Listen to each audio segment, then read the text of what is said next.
वृक्षेभ्यो हरिकेशेभ्यो नमस्काराय नमः शम्भवे च मयोभवे च नमः शङ्कराय च मयुष्कराय च नमः शिवाय च शिवतराय च नमस्तेत्याय च कूयाय च नाय च नमः कार्याय च राज्याय च नमः शिष्याय च भेन्याय च नमः सत्याय च प्रभायाय च निरन्याय च प्रमद्याय च नमः किंशिलाय च क्षयनाय च नमः कवर्धिने च पुलस्तये च नमो गोष्ठ्याय च गृह्याय च नमः तुल्याय च गेह्याय च नमः काट्याय च नमः च नमो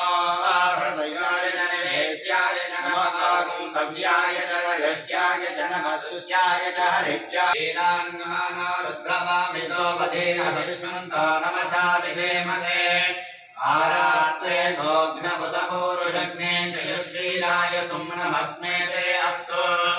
रक्षाचनो अधिजदेव भ्रोक्त्यराजन जगमयश्चिवरः सुवे सुदङ्गत्तदमोहयज्ञे तस्मात् जातायावयः यत्परं यदतो प्रतिधाय कल्पयन् मुखं किमस्य बाहो तावोरोपादामुच्येते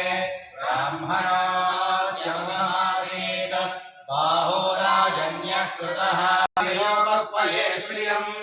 चन्द्रां प्रभासां यशसा ज्वलन्तीं श्रियं लोके देवदृष्टामुदाराम् तां पद्मिनीभीं शरणमहं प्रपद्ये अलक्ष्मीर्मेणस्य तां त्वां वृणे आदित्यवर्णे तपसोऽधि जातो वनस्पतिस्तव वृक्षोऽधबिल्वः तस्य बलानि तपसानुदन्तमायान्तरायाश्च बाह्या अलक्ष्मीः उपैतुमान् देवसखतीर्तिश्च मणिनासः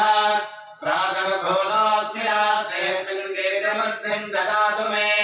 शुद्धिभासाबलां ज्येष्ठामलक्ष्मीर्नाशयाम्यहम् अभूतिमसमुद्धिञ्च सर्वानिर्नुदमे गृहान् नमः नमः प्रकृत्यै भद्रायै नियतां प्रणतां स्मृतां दुर्गे स्मृता हरसमेति दारिद्र्यदुःखपरिहारकाय सदा प्रसिद्धा ॐ क्रीं ह्रीं क्रीं कमले कमलालये प्रसीद प्रसीदा श्रीं ह्रीं श्रीं ॐ महालक्ष्मी नमः।